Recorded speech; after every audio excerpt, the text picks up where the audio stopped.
Welcome to Drain the Rabbit Hole, and in this episode, we're gonna look at why feminism is a huge self-contradiction. So let's look at that. So, feminism holds that the traditional ideals for what a woman should be, like being a mother, like taking care of the family, these kinds of things, those ideals are no longer valid.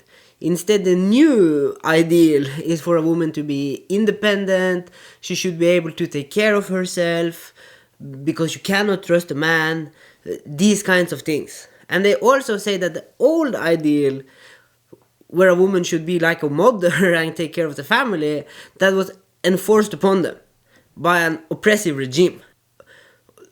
I, on the other hand,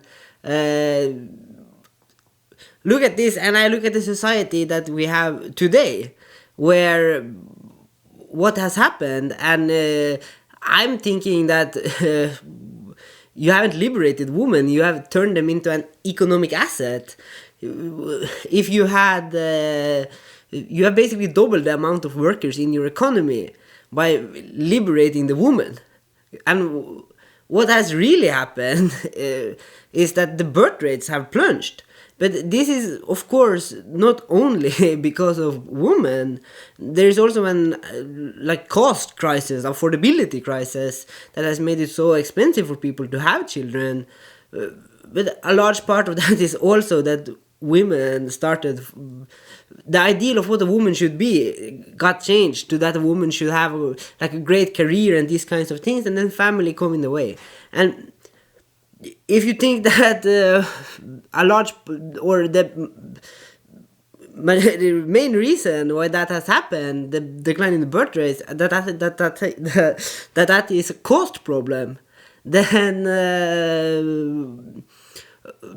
the fact that women started working is also, of course, a factor in that. Imagine if you have a city where there are 9 people, 10 people living and only 9 houses, and in each household, 10 households, only 9 houses, and in each household makes 10,000 and only the man works. Now if the woman starts working also and they also earn 10,000, then, and there's only 10 people and 9 homes, and a home was $10,000, now everyone has 20,000 because the woman started working. The price of the home is going to go up. So I think that what the so-called liberation of women was actually like a scheme to get more economic output. So what really is the oppressive regime? That's my question.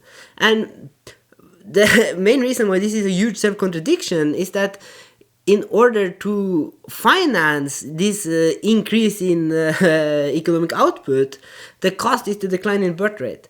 But the plan is to replace this with immigration, and we are importing people that have, the worst views about women in the world. And so by being liberated, you have become an economic asset, and we are not any longer producing enough children, and the solution is people who don't like women that we are bringing in.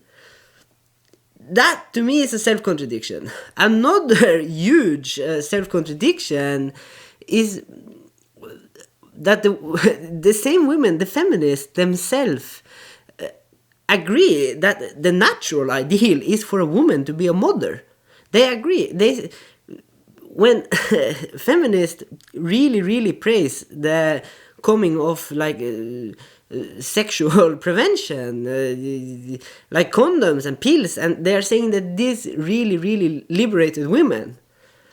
So what they are saying is that the natural state of women is to have sex and make babies, and they needed this to liberate them. If you are having sex and making babies, you're a mother. So they are saying themselves that the natural ideal is to be a mother. They needed this technological intervention, our extended phenotype, to be liberated. But that is just a scam. And the third huge contradiction is the same thing that I just talked about. The fact that the feminists believe that it is amazing. It's a great achievement that we can take our technology, like our extended phenotype, use it in nature, the human body, and manipulate it to get a result that we want to get. This is amazing. This is so amazing. But if you want to build some infrastructure project, like a hydroelectric power plant, and dam up some river, the same feminist, imagine if you wanted to do that in Norway. Greta Thunberg, she's not even from Norway, but she would be here immediately. And so in that case, you cannot intervene with nature. And they will say things like, "Oh, but you cannot imagine the consequences, how fragile this ecosystem is. The salmon, oh my god, the salmon. If the salmon die, the bees are gonna die, then the plants are gonna die, and the humans are gonna die. It's so fragile, you cannot mess with this." But they think it's okay to mess with the most fundamental part of nature, reproduction. And they think they know the consequences of that 300, 400, 500 years from now. And it's not going to be a problem at all. But we cannot know what's going to happen if we make an hydroelectric power plant. It is not adding up. So please comment down below what you think about feminism. I hope you enjoyed this video. Remember to like and subscribe, and I will see you on the next episode. Yeah.